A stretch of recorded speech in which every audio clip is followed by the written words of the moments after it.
So it's 2 days since the wall plate went up in the rain. So last night I worked on getting template for the rafter cut. Simultaneously, I need to get this template done so I can see the height of the wall down below, which is going to take the back of the roof. I started make the template for this side. I decided to use 2x8, so I'm happy with the angles, but this is actually too heavy to just leave up there. It moves the ridge. I'm going to put a second one up, so I'm going to put two of them, one in the front, one in the back. Then I'll have a template going all the way down there. I can take a measurement down below. I'll have the same thing here, and I can take the measurement down below. Then I'm going to pause roof. I'm going to work on the wall plate, framing up the wall and putting the wall plate on down stairs. I think that's the order. So last night was really boring getting my my, what's it called? Speed square. My roofer's square, using things like Pythagoras theorem, trying to figure out the frickin' angles. It was a disaster. Back to YouTube, I looked up loads of tips. I might show you in a little bit. There's one video I found which was really useful. And if you know the angle, which I'm fairly sure the angle, well, I'll show you actually. So I confirmed it, Pythagoras theorem, with these, the square root of the two of these, square root of that, essentially. So you can work it out that way. I know my height is 176, I know my width is 229. Square them, find the square root of that after they're added. It gets me around 288, which is probably closer to the internal line than the external line is about 293. That gives me an angle of 37.5. When I cut 37.5 up here, there was a very small gap at the bottom. So I took it back to 36, and 36 is a much better fit. So that's 36 at the ridge, and then I can square that off with a 54 at the Birdsmouth. I was thinking about whether I need the Birdsmouth on this side. I'll put a Birdsmouth there. I'll square off the plumb line at the ridge. When I put a Birdsmouth on that side, I wasn't sure, because I'm actually putting a Birdsmouth at the bottom, so maybe this is overkill. I came up with a way. I need 6 meter. I'm gonna just stand up here. The front is fine, that's 3 meters, and my boards are 4.8 meters, so that's fine. I can make that fit perfectly here. At the back, a bit different, because I need 6 meters all the way down to the wall. Given the angles that I have, I think I won't use the full 6 meters. If it's, but the roof is cut to 6 meters. So if it's too small, like let's say it's 5.5 meters, that means my angle is too sharp. Basically, if that's 5 meters, if I angle it back down at the roof, maybe I can get to the 6 meters. And if the length is too long, for example, if I measure this down and it comes in closer to 7 meters, then I'm actually going to lift up the angle, and then they'll get me back to 6 meters. So I think I have a hunch it's right, which means on this side of my roof I'm looking at 34. No, I'm looking at 36 degrees. At this side of the roof I'm looking at 32.5 degrees, I think. But I just want to make a template just to check. I'll put a template here on this side. I'll put a template up there. I'll leave this for the time being. And I'm not sure I'm gonna put this in. This is a bit boring, me just doing calculations. But I'll find somewhere and I'll try on time lapse. And I'll see in the editing caravan whether it's shite or not. So, later.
Hello from a wild and blustery West Cork.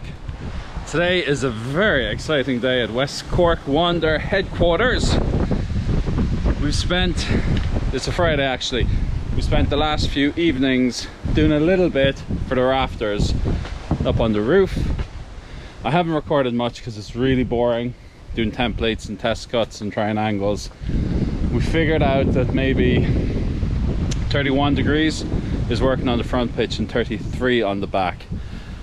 I cut 2 rafters at the back and extended them, as I hope we're going to use, and I'm now, I don't know if I've showed it, but I'm now able to use this to take a measurement for the back wall.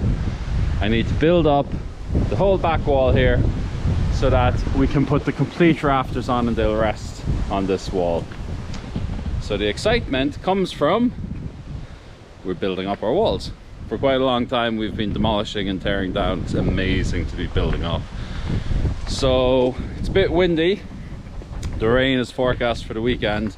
It won't be pleasant work, but it's going to be pretty rewarding work. I'm hoping it's straightforward. I put either concrete blocks such as here. I filled up some of them. These will probably have to be filled so I can get an anchor bolt in them. I have anchor bolts done all on the back already. I just put them in the concrete as I was pouring the beam. I filled the concrete blocks at the kitchen and put the anchor bolts in them. Down at kind of new wall I built at the very end, I'm actually going to drill through and screw in the anchor bolts for that. So tonight should be really easy. I'm going to get the wood. I think you saw it upstairs with the wall plate. I'm going to get the wood, line it up, hammer it down. That'll give an indentation for the anchor bolts. I'm actually going to put a layer of damp-proof course on all of these, just so there's damp-proof course under every single piece of wood. The wood I'm using, it's all pressure treated 2x6s, and that'll go the whole of the bottom plate, the whole way around the building. We'll have pressure treated wood, damp-proof course. I'm also going to put a little layer of foam in between the wood and the damp-proof course, and that's just to stop any gaps, any air gaps or any insects that might come through. Hopefully that's what we'll get done tonight. As I say, it's pretty much measure, cut, quickly nailed together. Hopefully it won't take long. There's nothing complex. Maybe the windows. So we have one tall window here, we have one casement window there, we have a front door, and we have a large panoramic window. And between all of that, as I've said many a times, it's not too bad. I perhaps won't go as far as saying it's easy. Let's see how it goes at the end of the night. So if there's anything else to talk through, I'll probably just throw it on time lapse because it's just too windy and too noisy and too cold to be standing around doing nothing. So I'm going to get the gear together. I'm not sure whether, first of all, actually, I might throw that in time lapse. I'm going to open up the back door. That back door hasn't been opened in about 20 years, so I must try to open it. My tools are inside in the wet soaked front living room, so hopefully that'll allow me to go in and out without taking everything around the back. Not sure actually whether I'll take up the sliding miter saw. We'll see. I'll pause it for the time being as I get my gear together later. I had one job to do, I forgot to do it, which was to put this on time lapse. Open a door that had been closed for a very long time. We can finally see through the house. How wonderful. So now I gotta get the big pieces of wood, which are the treated 2x6s. I'll show you how we do this job. First, we're gonna pass by what some of the commentators have called the machine. What did they say, Claire? I am the machine. You're some machine? What does that make you? Machine operator. So, okay, down to the lumber yard. I've been using the 4.8 meter 2x6s. Now I'm going to get the slightly longer ones. I think they're just 6 meters. I'm going to use these down for all of the bottom plates. They're a little bit heavy. I don't know how I'm going to carry this and show you. How will I do this? All right, let's just try and get it up first. That's what she said. Anyway, what? Nothing. Okay.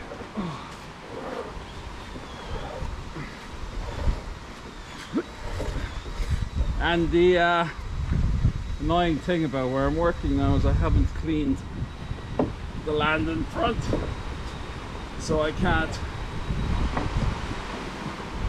walk that way. So let's put you somewhere up here.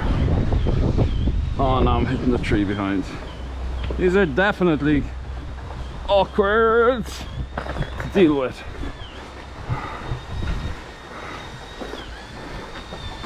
Maybe it'll make sense just to go here.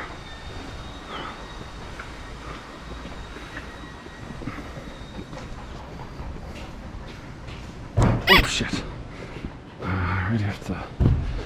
Oh, how am I gonna do this? Let's go this way. And then we're reverse. Oh shit. These are seriously awkward to maneuver.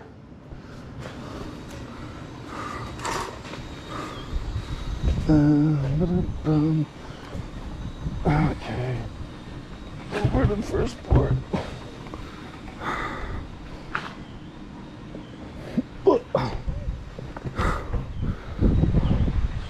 Okay.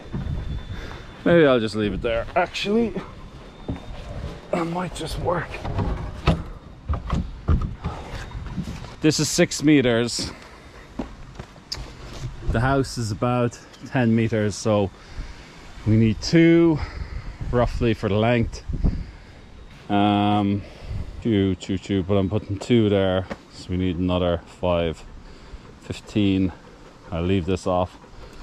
So we need 3. I'll get my saw and size them. And then what will I get? A few for the uprights. I might use the rest of the pressure treated for the uprights before I get any more. Okay, time to get 2 more. I am going to put you up here so you can have a more exciting view. GoPro, stop recording.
So we had one of my spearfishing friends came by. The time got away. We've had a lot of visitors this week, and you can really tell it's getting darker every evening, so the pressure's on. I left this thing on time lapse, so by the time I started to do work I ran out of batteries quickly. So I gave it a quick charge. I can show you where we are tonight. In summary, I messed up by putting the anchor bolts in too deep so they don't come up. So I had to put a new anchor bolt in, and we're good now with the 4 we have. What else did I do? I messed up the height. I forgot that there was another top plate going on here, so I actually made all of these what are they called? All of these upright things. Fuck it, I can't remember. Anyway, I made them a little bit too long, so I had to chop them all down. And then I tried to nail them in. That was all going grand, and I hit a major stumbling block. I just couldn't figure out how to fit the windows, how to size the windows. So I'm down there with a piece of wood, and it's like the theory of relativity is the amount of equations I did. So I'm kind of half confident this is working, but I just fitted it how I wanted it. And I can just show you here that this window is beneath my eye line, so I'll always be having to duck to see out. Like, this is only a wardrobe, it's not a big deal. So I'm going to raise this up just a little bit to slightly above my eye line. I'm like 6'1", so I just want to be able to see out. So I don't think I will be mocking up. I'll maybe mock up to figure out which are the full lengths and which are the kind of half lengths. But I think when it comes to it, I'm just going to try this and just try to position it, stand here, see how I feel about the heights of the windows. I think we're at the highest point here in our wardrobe and our bedroom actually, but as we move down there, the natural height, we'll have a little bit more to play with. So I think that's about it. This took way longer than I thought. I was hoping to have the second one here and half of the rest done, but I'm not going to get that, so I'm just going to pop in the window here, see how I get on. Overall it's going good though. I'm happy to make the mistakes here and not on the bigger pieces in my wardrobe.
Good morning from a cramped West Cork.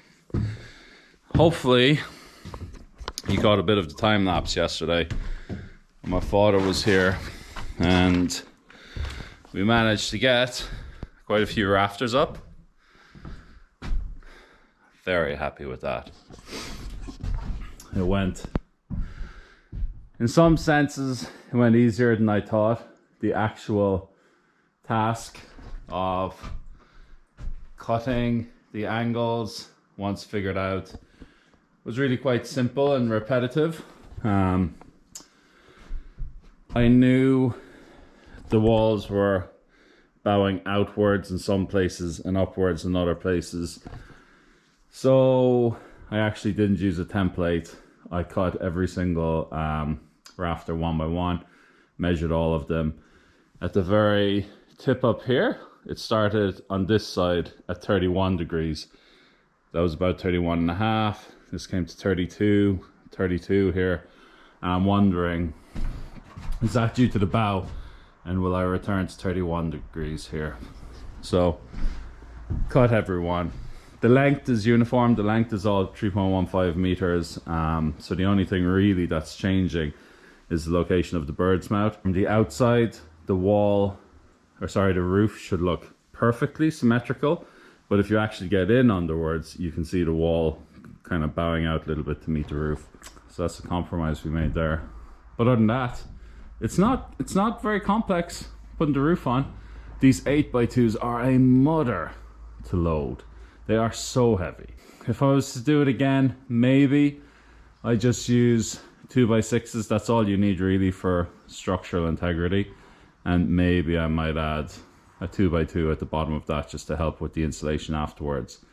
But getting each one of these up measure it, take it down, cut it, and getting it back up is difficult. Not to mention getting all of these up. They all come through the window here, but we got to get them from the very bottom, which is downhill, of the yard. So it was back-breaking work. It's Sunday morning now. Well, it's more like Sunday early afternoon, brunch time. I don't necessarily have pain, just everywhere is stiff, like I'm fucked from it yesterday, and I've been doing it every night for the last week. So this is about day 12 maybe at it. Hoping, well, we've rain in the afternoon, but I'm hoping to get all of these done today. That might be a stretch, but if I do get all of those done, the next thing is to build the box section to go over the gables. This one won't be too bad. This is only one concrete block in thickness, so I can handily work on that. This is about a ½ meter in thickness, this gable end, so that might be a bit more difficult to fit on. Once that's done, then I'll have to cut my lovely rafters, because I need to put in a Velux there, and there. At that point, we can membrane it and throw some 4x2s on top ready for the roof, and we should be somewhat waterproof. So this week we will be waterproof. I won't do a lot of talking today because I expect the whole roofing video or both videos will be quite long. So mostly I'll just throw you on time lapse. I'll shout out if anything interesting comes along. So later.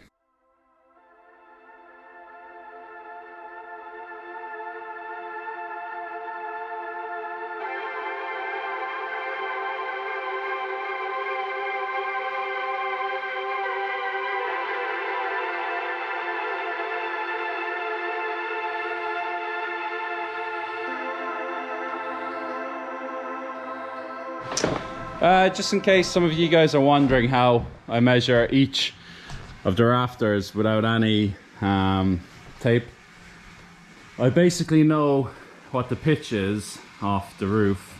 Don't mind the first two, they're only guides, but I know the pitch generally off the roof. You can see that's a nice angle.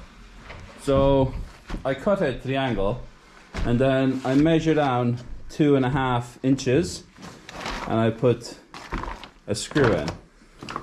And what that'll do is that'll rest at 2.5 inches above the ridge. I'm not going to do it with this because this is the back, but in the front, and then you see I have the screw in at the very top. I measured the actual rafter 3.5 meters down, and I do the same cut at the end. This way, when it rests on top of the wall, we'll be able to take the measurement. Let's put that in time lapse. You see Claire doing it. Hi! And what are you doing, Claire? I'm putting up this rafter and I'm going to show you how we're going to mark the bird's mouth on it. Okay. Yeah, you didn't hear any of that. Oh, We want you to hold that now, goody. Claire. Or you just rest it on top of my ladder. Okay, let's give it a push up.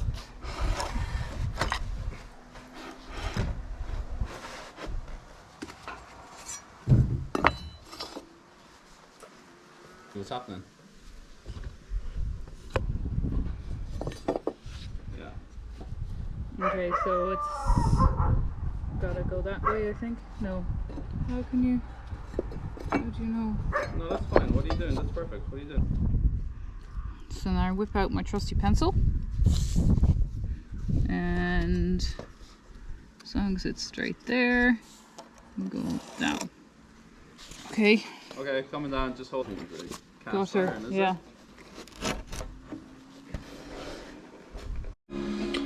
Okay, I'm just going to show you how we're taking measurements. Actually, stop the music. Just so there's no copyright infringement.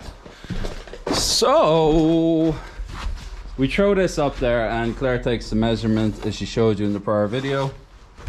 That is the red measurement here Claire took.